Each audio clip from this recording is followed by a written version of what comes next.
Hey, what's going on? It's Michael. Yo, welcome to the Yo Show. Now, I just want to remind you of all the stand-up dates coming for me and Rudy. Next weekend, we'll be in Columbus, Ohio. Actually, this weekend, December 20th and 21st. Now, I know your Ohio State football team is in the playoffs, so Saturday, we're doing a show at 6:30. It will be over by 8 o'clock, the time your football game starts. Also, we just added Kansas City. That's going down January 10th and 11th, Orlando, Florida, January 17th and 18th, and Toledo, Ohio, January 24th and 25th. And I just added, I'm going to be at Moon Tower Festival in Austin, Texas. Only one show, April 18th, and half the tickets are already sold out. So that's awesome, and they just went on sale. So thank you so much. Let's jump into the podcast.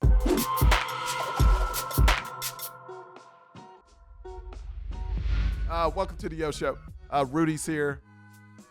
We just got back, literally just got back from St. Louis. No, we were not in Westport. We were in St. Charles. St. Charles. Mm-hmm. St. Charles. And it was very interesting in St. Charles. Great club, great people. Edna, what's up, Edna?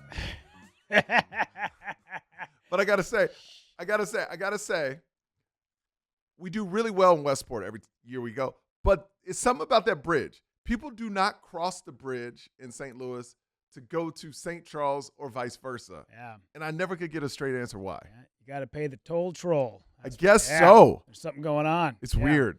Yeah. There was a lot of talk of the bridge when we got to St. Louis. And then we all went, this must be folklore. Yeah. It's a bridge. There's plenty of them. I grew up around two of the biggest ones in America. Totally fine. Nope. Apparently people don't want to cross them. People don't want to cross that bridge. Yeah. And I asked why. Every show, I did 5 shows. And I asked why. Nobody would give me a straight answer. Mm-hmm. There's got to be a story about that bridge. And is it more one way than the other? Do more people go from Westport to St. Charles and they're cool with it? I believe so. Yeah, okay. Because there were some people that came from Westport. Not many. Yeah. But the people in St. Charles, they don't go the other way. Yeah. Yeah, they don't want to go over that bridge. Yeah. I wonder, is Westport like hood? And because when I'm in Westport, it looks fine. It's great because they said that's suburbs, but we were in the suburbs in the other side. So I don't think either side is ghetto by any means. Yeah. Also, I don't know what bougie St. Louis suburbs think they are, because suburbs to me is Target and Ross Dress for Less, and there was nary one to be found. Well, we were at a mall though. Yeah. Well, it was like an outdoor mall, but it was like higher end boutique kind of places. And then there was a Bass Pro Shop, but I had to get some supplies the first day we were there. Like I had to get some chargers and a couple of where'd you go blocks for that? I had to have Ron come pick me up. He had to drive me like 6 miles to a Target. Oh yeah. Oh, I wish I would have known. I wanted to go to Target. Yeah. I like going to Targets. I'm a fan. That's my thing. That's my home, man. You know what's crazy is my kids think Target is Toys R Us. Yeah, of course. Because there is no Toys R Us, so when they go to Target, they think they're going to get toys and everything. So, have they ever been to like a KB Toy Stores or a Toys R Us or anything like that? Well, I suppose everything's been sent now. Yeah. I think it's shipped to your house. It's shipped to your house. Yeah. Like, I got all these, Rudy, you saw them. I got Amazon boxes everywhere. I'm broke, man. Yeah. I'm broke. Yeah. My wife's crushing me. You should start recycling. I need to GoFundMe. Things. Yeah, you get a nickel per box, don't you? How is it out here in Nevada? I'm not sure. I need a GoFundMe for my Christmas. I'm going broke over here, people. Yeah, GoFundYo. Yeah, GoFundYo. GoFundYo. Oh, by the way, about funding, leave a super chat. I want to give a shout out. Hold on, I got it. Let's put his name up there. Sure. I actually took a picture of it. He gave us our first super chat for the podcast. Buddy. Hold on, I want to say his name. I actually got I screenshotted it because I was so excited. We got a super chat. I was like, this is awesome. His name, $4.99. Give us $4.99, and his name is Space Burger 80. Space Burger 80 right here. Look at that. Blew it up for you. Nice. Look at that. Love that. $4.99. Yeah. Space Burger 80. I'm supersizing that Space Burger on the way home. Thank you so much. I'm going to frame this and put it on my wall. It's our first super chat or whatever they call it. We got $4.99. Yeah, Very excited about that. Yeah. Very excited about that. Right. I want to talk about something that annoys me. It happened on our plane flight. Mm-hmm. I can't stand when the plane lands. people unbuckle their seatbelts, but there's always one person from the back that just runs up. Yeah. They don't wait their turn. They're like 10 rows back. But since they don't have any luggage, they feel that they can pass everybody. Mm-hmm. Oh, that pisses me off. It's like, you got to wait your turn, man. Yeah. I don't care who you are. Yeah. I just started recently doing a bit about this where a woman was trying to sell me on the pathway of Jesus. And she said that she keeps Jesus in her life to keep her a good person. Okay. And then the second the plane landed, she shot up like a rocket and ran to the front of the plane to get off before everybody else. And I was like, you're not a good person, lady. I don't know who you think you are. I don't know what Jesus is keeping you a good person. No, I refuse to believe it. And the thing is, I get that if you wanted to go to like maybe to one of the, I always want to say stewardess, but I'll probably get canceled for that. Yeah. But yeah, if you want to go to one of the flight attendants yes. and say, hey, I have a connecting flight. But we all have connecting flights, Rudy. Yeah. We all do. But if it's super tight, yeah. And I would say, you know what? Hey, if this is your final destination, if there's a guy in the back he's got a flight, do you mind if he, that I'm totally cool with. Okay. Because I've been in that scenario where I'm like, you're biting your fingernails going, are we going to make this flight? Because the layover isn't fast enough or there isn't enough time. But when you're just trying to get out, dude, wait your turn. Yeah. If anything, how about this? If you hate the fact that you were in the back of the plane and you want to get off before everybody else, pay the $45 and sit up front. That's what I'm saying. Yeah. I that's one of my biggest pet peeves right there is when people run up to the front. Yeah. And I don't mind people asking either. Like, like there was a guy the other day in line. He was like, my flight leaves in 10 minutes. Can I cut? And he was saying that to everybody. I was like, okay, great. Sure. I get that. You know, I'm a good person, but that's just rude. Yeah. That's just rude. She really annoyed me, man. Yeah. We flew in from Vancouver to, I think our layover was in Denver. Uh-huh. And we literally, when they landed the plane, we asked the woman, can you please, please, please tell them to hold the plane? Like, this one's kind of on you guys because you gave us like a 22-minute 100%. turnaround, Yep. and then you delayed the flight. Please, can you please tell them? And they were like, absolutely. My brother-in-law and I, they let us off first. We literally ran out of our plane to the gate that was across, the terminal. It was 50 feet away. We ran from our plane onto the next plane. They backed up. They took off. I was like, what? Where are you guys from? I never get flight attendants that are like that cordial and nice about things. But they have to. They don't have agree. to, but it's just right that they do that. Absolutely. Especially, like, if they book a flight with that, because they know it's going to be that tight. Absolutely. Yeah. I've been through that, like literally jumping off of one plane and walking on another and taking off. Yeah. But, but it was a Delta. It was Delta, yeah. Delta's good about it. Yeah. They don't try to strange you like a lot of other airlines. Spirit, they would have left you. Oh, yeah, no, yeah. They would have booted you off on the tarmac. They'd been like, figure it out. Figure it out. Yeah. Walk. Did somebody from the back run up and then stand right directly next to you and then take up your spot in the aisleway? No, because I would say something. Yeah, that's the worst. I would say something. Yeah. Or I wouldn't say something. I would be very aggressive taking my luggage out the top. Mm-hmm. So they know. I'd be like, excuse me, I need to, excuse me? Yeah. Right here? Not in the back of the plane. No, not back there. You don't see me running back to the back of the plane. Where you're standing where I need to get up? Yeah. In a nice way. The nicest, like, I'm not a mean guy, but I will let you know you're in my area. Absolutely. In the nicest way. Yeah. That a 6'3", half black and Asian dude can make without making the person feel threatened. Have you ever done that move? It's never happened to me. Well, it has happened to me before. No. Well, yeah. You ever done that move where you get angry about something in public and then, like maybe somebody like at McDonald's screws up your order or whatever it is. Somebody cuts in front of you and you kind of raise your voice and somebody goes, aren't you Michael Yo? Oh, yes. Yeah. Security. Oh, yeah.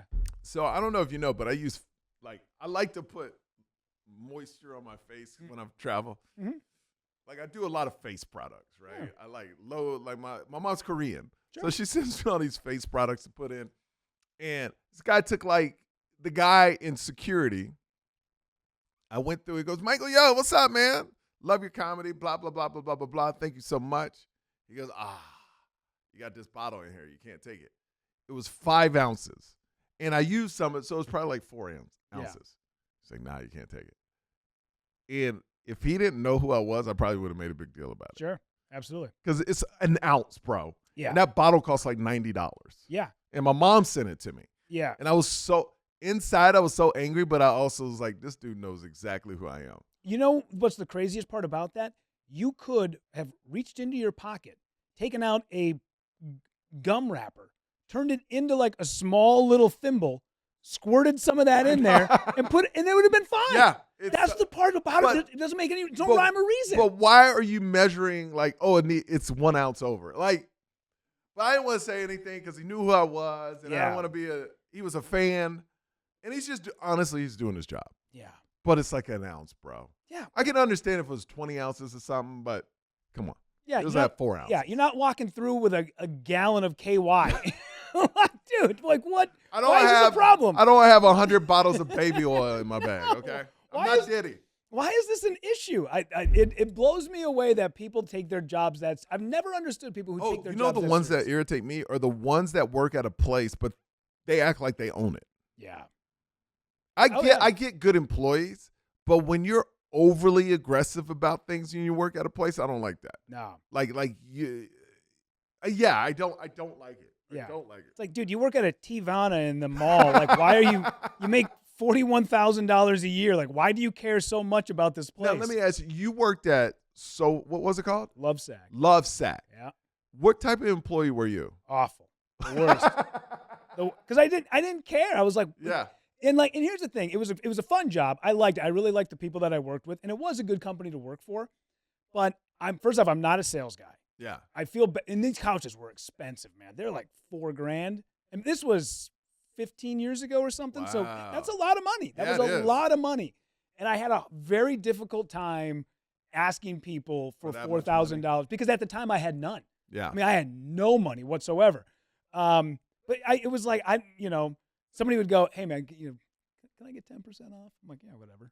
Yeah. I don't care. Like now, were you commissioned on that? No. Y'all were hourly, and then whatever you sold, you sold? Yeah, it was, I think right away when I got there, they were commissioned, like right away, but it was only like 3 weeks, and then they switched to a salary-based. And they basically, instead of having, because retail jobs like that, you usually have like 15 people who work there, but there's 2 that are the managers. Yeah. Well, instead of having 15, they had 5.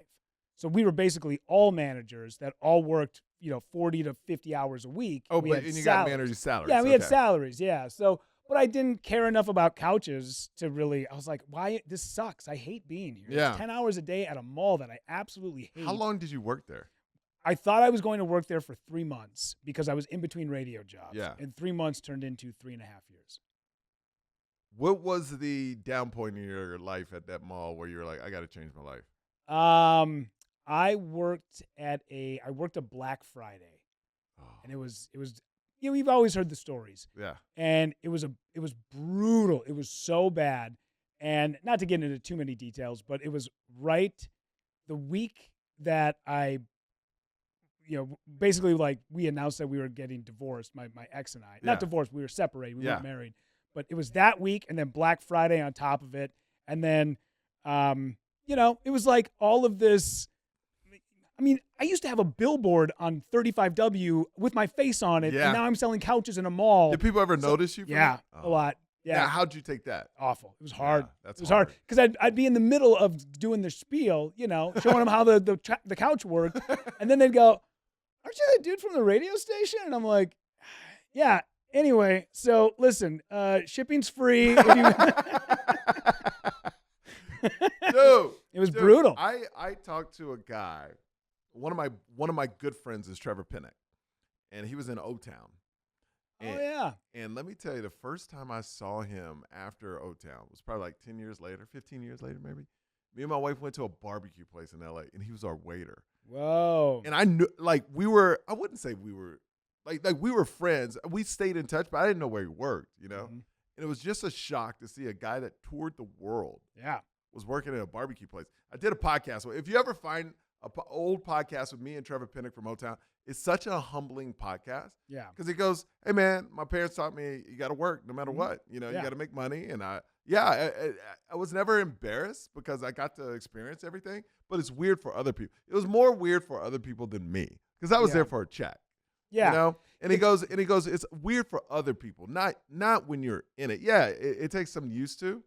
but people react to it. Like, Sure. are you O-Town? Yeah. You know, like, yeah. Yeah, it's not about it's about like where you were on the totem pole Yeah. when you got that job. Because if you are touring the world with O-Town and then you work at a restaurant, Yes. that sucks. If you are working at a Goodwill for, minimum wage and you're like picking through people's old jackets Yeah. and then you start working at the restaurant making tips, that's a big jump. Yeah. But when you have to go down a few rungs, Yeah. that's where it hurts the most. Like, I've always wanted to work at Starbucks. And my wife thinks I'm crazy. But I want to work in a coffee shop. Yeah. Because I'm like, I would love to own, like, no bigger than this room, like a little coffee shop that I want to open a coffee shop and call it Creative Coffee. It's Okay. just creative people hang out. Yeah. From comics to writers. And Yeah. it's just a vibe. Sure. It has kind of like the Dave Chappelle pictures I got and paintings of, like, and it plays like, like music, local music, and or comedy albums. Yeah. Creative Coffee. It's just a creative workspace. Yeah. It's almost like a WeWork, but it's a coffee shop. Yeah. It sounds like you want where it's just you hang. Yeah. It's hang. I don't, and I want to be able to get to a point where, I just needed to make a little money, but I'm not looking to be rich off of it. Yeah, I was going to say, it sounds like you're giving a safe haven to unemployable people. I am. No. I really am. Yeah. Because I feel like if somebody makes it big, it comes back. Absolutely. You're like, yo, this was my space. You took care of me. Mhm. And it's almost like a theater where when somebody makes it big, they donate to the theater. Yeah. It's kind of like that. If somebody breaks it big, and like, oh Yeah. man, I'm gonna get back to this coffee shop.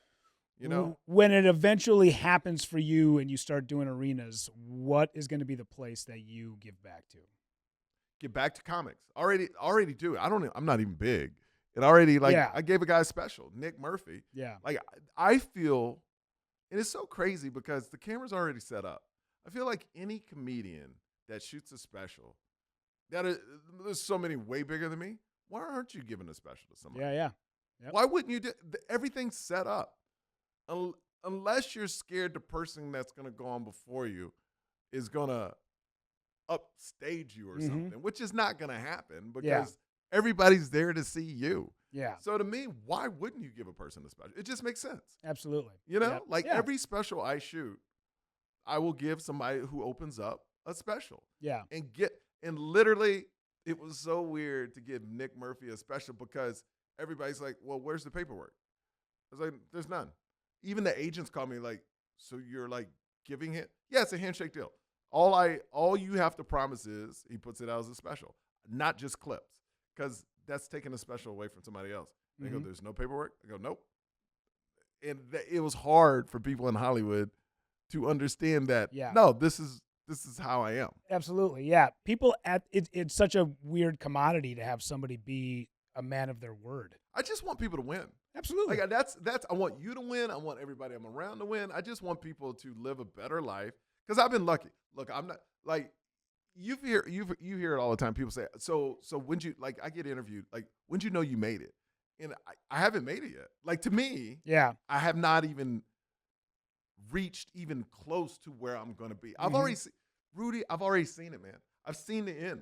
I've seen where this is going. Yeah. Like literally, if I'm a glacier, I'm still in the water. I haven't even gotten out of the water yet. Yeah. But I really feel that, and I talk about it to myself every day, and I try to like just make it real.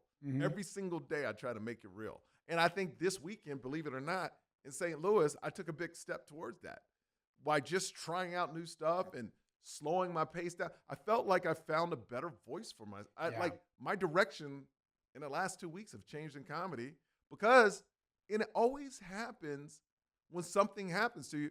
I lost my voice. You were tour. I barely had a voice, so I had to slow down. And then I was like, oh, this feels kind of nice. Yeah. And this was the first week where I had my voice back, and I was like, well, let me try that again.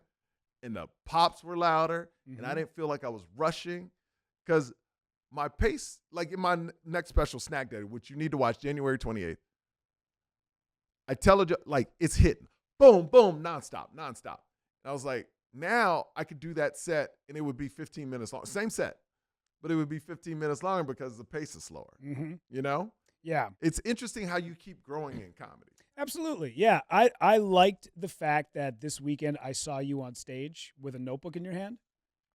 Yes. Yeah. Because I think that you are at a part of your career where it is either you push yourself to be a better comic or you do what a lot of people in your situation are doing right now, which is they will basically just write jokes about the same stuff that they always wrote about and just continuously keep doing it and doing it and doing it. And that's why I love guys like Brian Regan, who was always that his first few albums, he was like, he was the dumb guy and he'd make all the, but now he just gets on stage and he kind of just walks and he doesn't make the big gestures anymore. And Chris Rock is the same thing. We were just listening to the monologue from Saturday Night Live. And, back in the day when Chris Rock, and he's back and forth, he's up and down. And now he just kind of gets on stage. That last special he did for Netflix when it was live, he just kind of got up on stage and he told stories and he kind of walked in. Because how can you sustain that? And please, people don't want to see you do that for the rest of your whole career. They want to see you evolve. And my evolution in comedy right now is like, okay,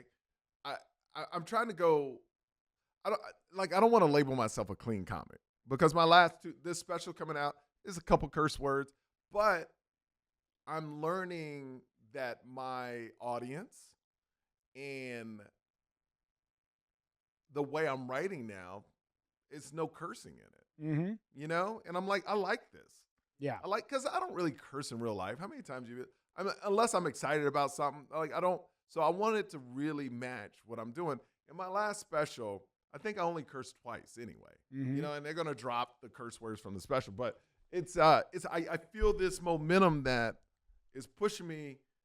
And that's what's great about comedy. It's like my first special, I felt like I had to curse to make a point because I wasn't in season. I never thought I cursed a little bit, but I had the big COVID story. This new one, Snag Daddy, the curse words went down, the material got stronger. Yeah. And now I feel like I'm at a level where, let me make this funny without cursing. And I found out I don't know. That's just where I am right now. Yeah. I don't know. But it's evolution of comedy. That's what I love about it. Absolutely. Yeah. And, you should, I think about comics that I see that are, a few years in and they go, oh, that guy's a hack or that guy, whatever this. And I'm like, first off, they don't know if they're a hack. Yeah. They don't know yet. If it's 20 years in and they're still doing material like that, then you can say hack. But if they're a couple years in and they're still, give them a moment. Because they haven't even found their voice. They haven't figured it out yet. We got to take a quick break. We'll be right back. It's the Yo Show. Hey, what's happening? It's Rudy, and I am literally editing the episode that you are currently watching. However, it dawned on me that we forgot to tell you about Jimmy Kimmel's Comedy Club, and every single Wednesday, Michael Yo's Hot Mess, 7:30 p.m. It's Michael Yo's residency. It's always him, me, a bunch of other great comics. You never know who's going to be stopping by. So make sure to go to michaelyo.com, check out rudypovichcomedy.com, or just go to Kimmel's website. Buy the tickets if you're coming to Las Vegas. Hit us up. We'll see you at Kimmel's. Welcome back to the Yo Show. All right, let's give them the news. Rudy! Vandals are putting hilarious googly eyes on outdoor sculptures, but local officials aren't laughing. A city in Oregon is pleading with locals to stop taping googly eyes onto roadside sculptures as the goofy gag is costing a pretty penny. Officials in Bend, Oregon noticed the oversized optics taped onto metallic artwork of deer in geometric shapes at roundabouts throughout the area. They said, while the googly eyes placed on various art pieces around town might give you a chuckle, it does cost us money to remove them without damaging the art. I noticed today, why I bring this up, I walked into your house. Maybe I didn't notice it before. You have a set of googly eyes on a framed photo of you. Yeah, it's on a lot of the photos. Well, let me tell you why there's googly eyes on our family photos is because the elves came. The elves on the shelves came. Oh, and gotcha. they did that. Mm-hmm. So when our kids woke up, they were like, look what they did to the photos. So it wasn't us. It was the elves. It was those elves, Rudy. Man. Those elves on the shelves. They're creative. Yeah, that was, that was not around when my daughter was at that age yet. Like, it was around, but, like, it wasn't a big thing in Minnesota. At least with, like, my people. I don't know. Your like, people? What's like your people? Minnesotans? Like, I guess we never. Is there elf on the shelf out there now? There's elf on the shelf. Yeah. I think it just erupted over the last, 5-10 years. Yeah. I've never even heard of it. Yeah. I don't think it was really a thing until social media when people started sharing what they were doing. Yeah. Because I do remember hearing about it, but we never did it with my daughter. And that feels like that would be something up my alley as a dad who loves you would do pranks that. and You would stuff. do Absolutely. No, but these elves, man, they're creative. I mean, every night. Yeah. They're creative.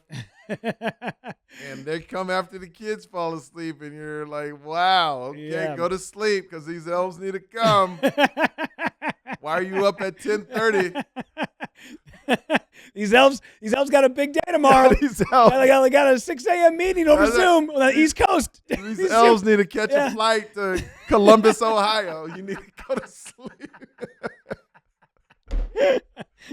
These elves are very mad right now. You won't go to bed. Oh, that's great. That's a clip, Rudy. Yeah, that is. That's the a good clip. One. That's great. This is something we were talking about off air. ABC agrees to give $15 million to Trump's presidential library to settle lawsuit. Yeah. ABC News agreed to pay $15 million toward Donald Trump's presidential library to settle a lawsuit over anchor George Stephanopoulos', am I saying that right? Yeah, Stephanopoulos' inaccurate on-air assertion that the president-elect had been found civilly liable for rape. He said it several times when he was interviewing, like hosting a debate or something like that. But it was on This Week, the Sunday morning show that he does. But the thing is, man, like, this is why people don't trust media, because everybody has an agenda right now. Yeah. Left side and right side. I'm talking about all media, you know, and I hate to be that guy, like say media, because there is some good media. Like I believe local media is great media. If you watch local news, and I tell everybody, watch local news, okay? Because they're giving you the news and they're not giving you 20 different opinions about why a story happened. Yeah. So watch local news. That's good news. But you got to remember, if you watch these other outlets, and I used to be that guy, 24-hour news, that's an agenda to get you fired up, to put fear into you about the other side. And to me, if you watch those news outlets, you're part of the problem. Absolutely. Because you're letting them blow up your head with a bunch of BS. Yeah. And once 24-hour news became about money, that's where they just can lie about not lie, but they can just tell you the certain part of the story that you want to hear. It's kind of like if a girl, it's like, are you cheating on me? You'd be like, or were you out with this girl? It's like, no, I wasn't out with her, but he was out with a different girl. You know what I mean? It's like they're not telling you the full story. Yeah. You know, they're telling you exactly what they want you to hear. And you're, like I told you before, you're a balloon and you suck it all in. And then when you see somebody that disagrees, you just blow it all out at them. They blow. So this is my point. George Stephanopoulos is network news. He knows better than that. They had to spend $15 million. And all this does is give credibility to Trump that the media is after him. And it just proves it. Sure. It proves it. Yeah. But guess what? Media is after everybody. Yeah. But what I'm happy about, believe it or not, I'm not a Trump fan, but I'm happy that he sued, because this kind of stuff needs to stop. Absolutely. Where they're just making up stuff about people.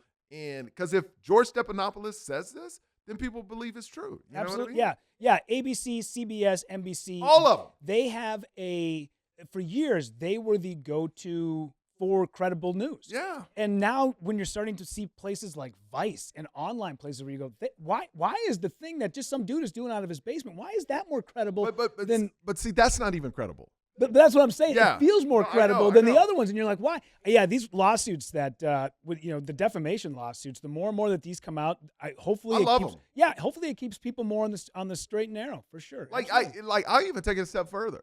Social media, to me, there should be no ghost account.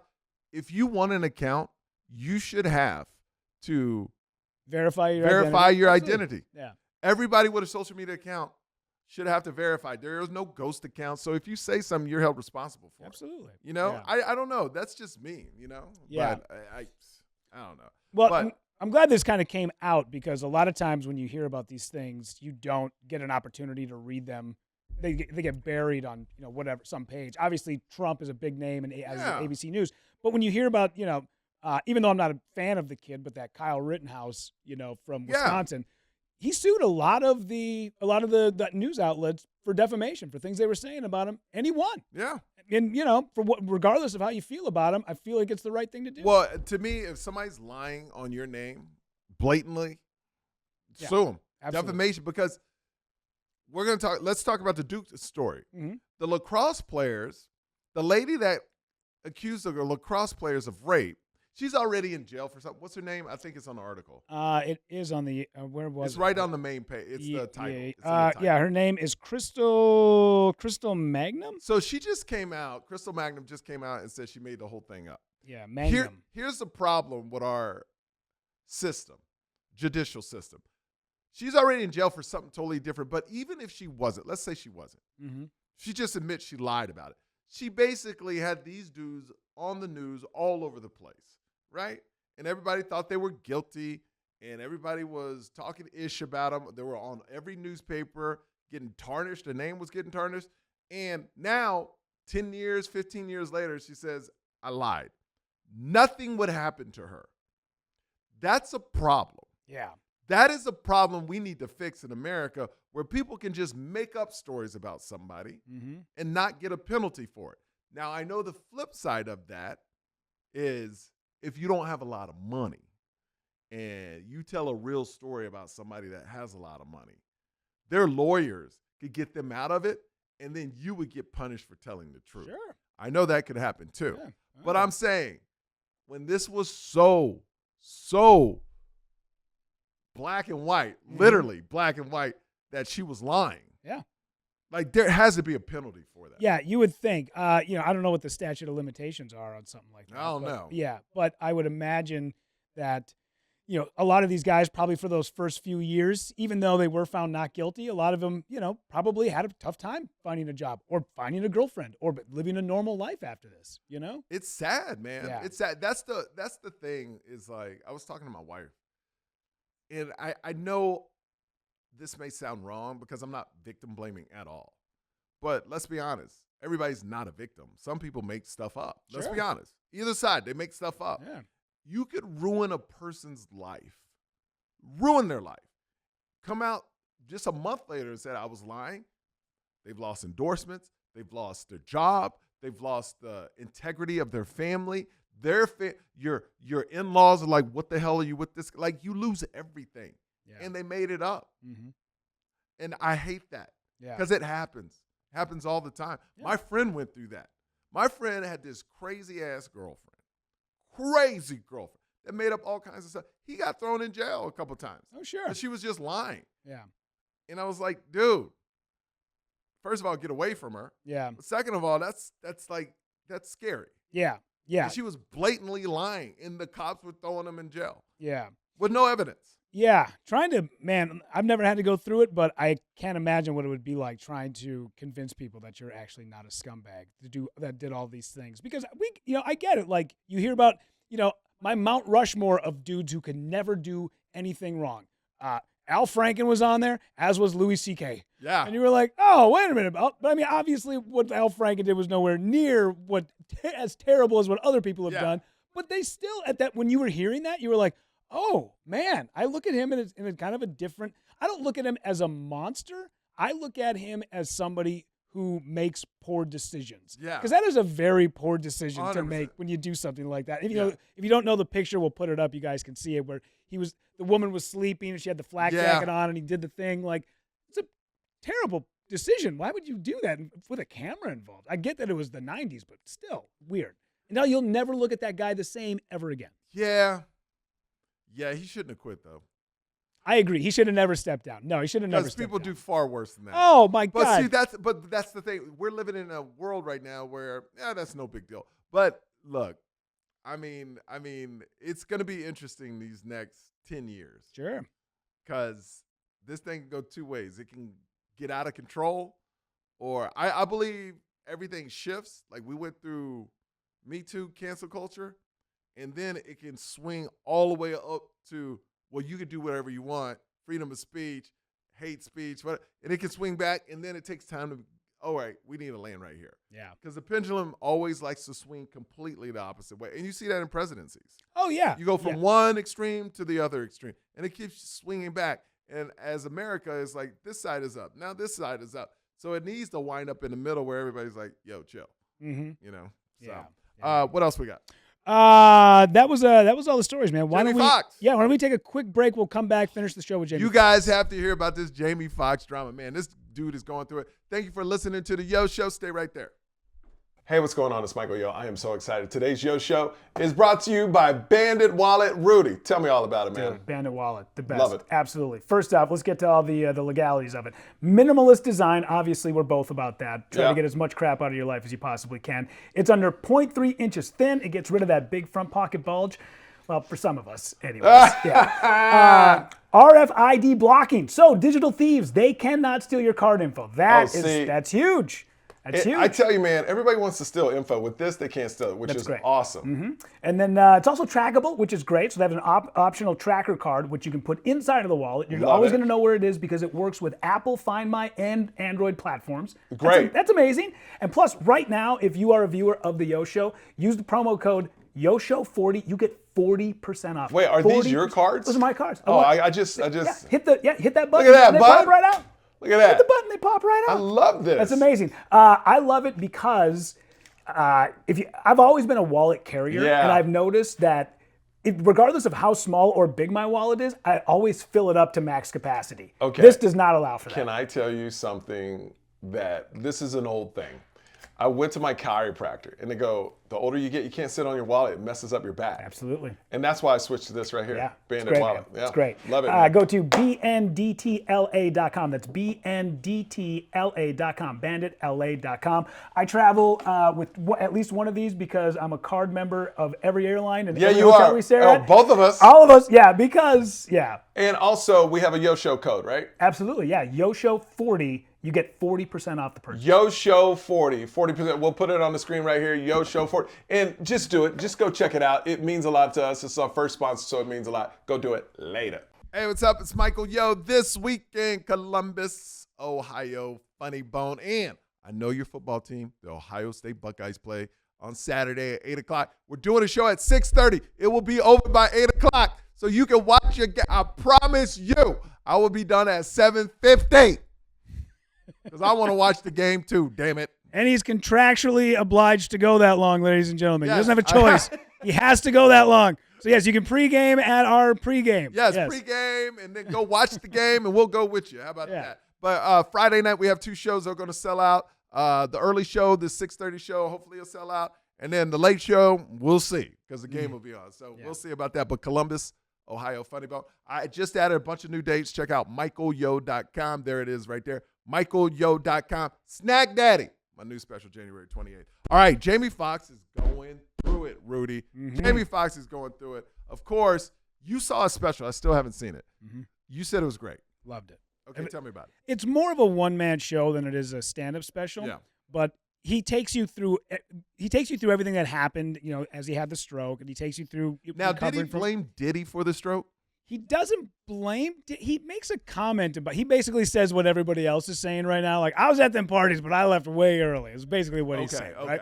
He doesn't blame Diddy, but he does talk about the media, and he talks about how people thought there were clones of Jamie that were out walking around and trying to prove to everybody that he was okay. It's incredibly heartfelt, and I watched it going, oh, I always knew Jamie Foxx was talented, but when you get to go back and look at the lineage and the amount of stuff he has put out on the planet, you go, he's one of the greatest. No, he is the greatest. I don't want to say greatest actor. He's the greatest all-around talent in Hollywood right now. Yeah. He can do everything. Yeah, back in the day, we had guys like Cary Grant. They could sing, they could dance, they could do all this. This guy has done Ray Charles and LaWanda. Yeah. There's no bigger pendulum swing than that. Talk about a range, man. Yes. Man, Jamie Foxx is so amazing. And it was crazy that he got a stroke, almost died. He said 20 days he didn't know, just erased from his memory. Does not remember any of it. And I heard the special is amazing. I can't wait to watch the one-man show. But that's the big story that came out of it is people were hinting that he was talking about Diddy. Look, I haven't seen it. But did he kind of hint that he got poisoned at a Diddy party, or was he joking, or there what? is something that now that you mention it, yes, he does make a joke about it. I don't want to give it away if you haven't seen it yet, but he does allude to something, and then he does make a joke about Diddy, and then it gets a big pop, and then he moves on. He moves on. Yeah. That's so interesting, this Diddy thing. Yeah, man. right? And Diddy apparently just, gave up on his case. Yeah, I saw that. Yeah, He must have saw the special and was like, all right, I'm done. yeah, whatever. Yeah, I mean, everybody's against me now. You know, I know many people have said this. I don't understand why people who are worth billions of dollars, when stuff like this happens, get on a jet. As fast as you can, and go to a place that will not send you home. Leave your house. Leave everything. But he did. I thought as soon as it happened, he jumped on a jet and got out, and then he came back. But he has kids, man.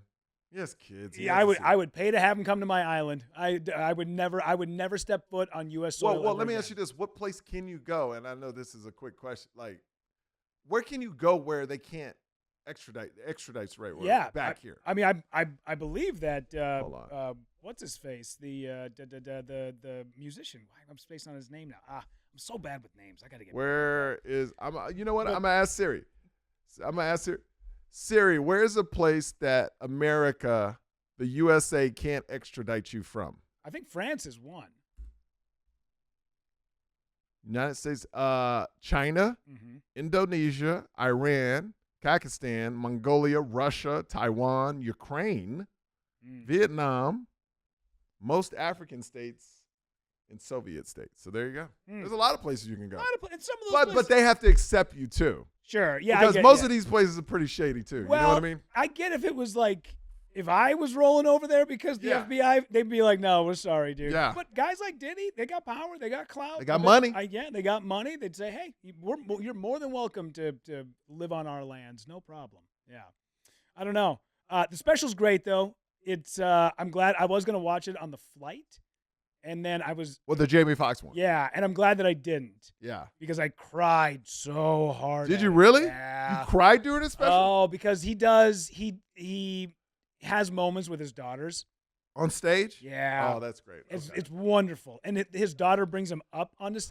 The first thing, when his daughter comes out and introduces her dad, I was like, my kid would never do that. I was like, I know she loves me, mostly because I pay for everything. I think you're underestimating your daughter. Yeah, but the way that, and you can see they have these great moments where they talk about, their dad, and then he brings one of his daughters up, and they have this nice musical moment together because his daughter's a really good guitar player.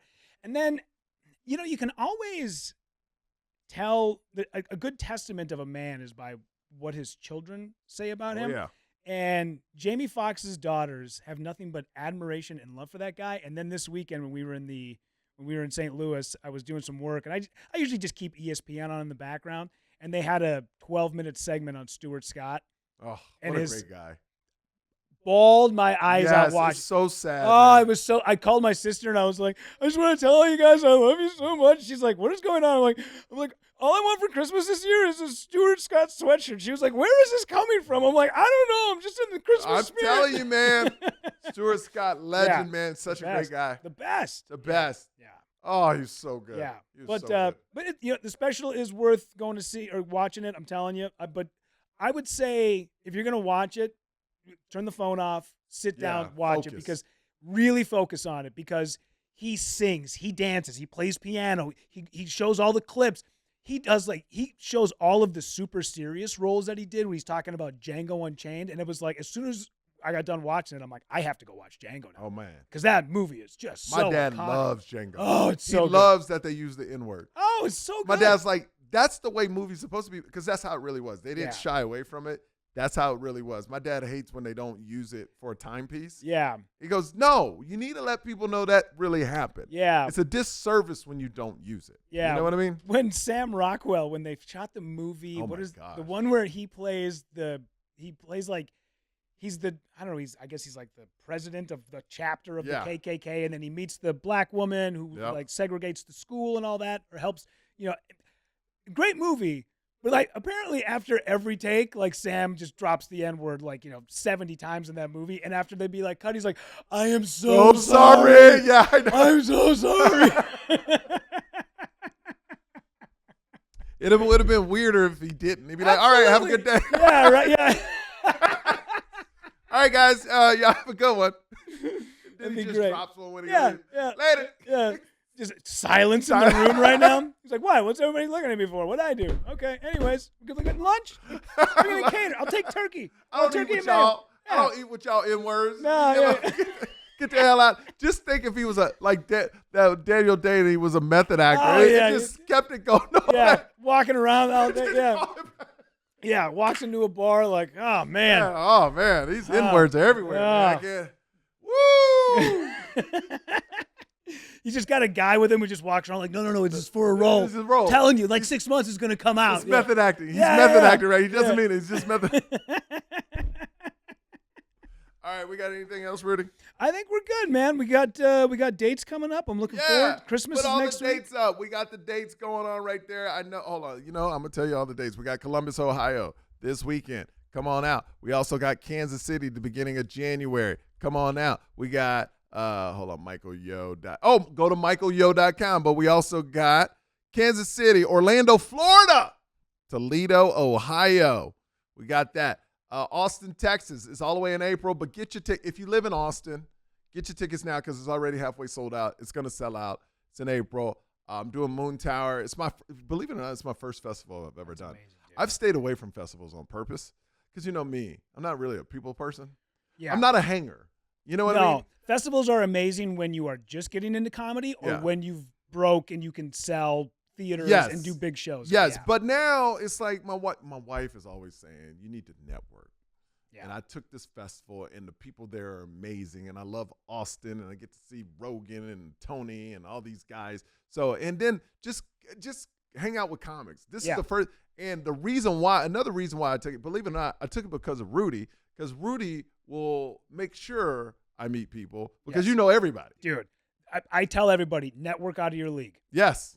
Send emails, make phone calls to people that you should not be in the room with, and eventually you will be in the room with them. That's right. Absolutely. 100%. 100%. All right. Thank you so much for watching. We really appreciate it. Do me a favor. Hit that subscribe button. Hit that like button. Leave a comment. Do a super chat if you want. You make this podcast happen every single week. We love you. Later.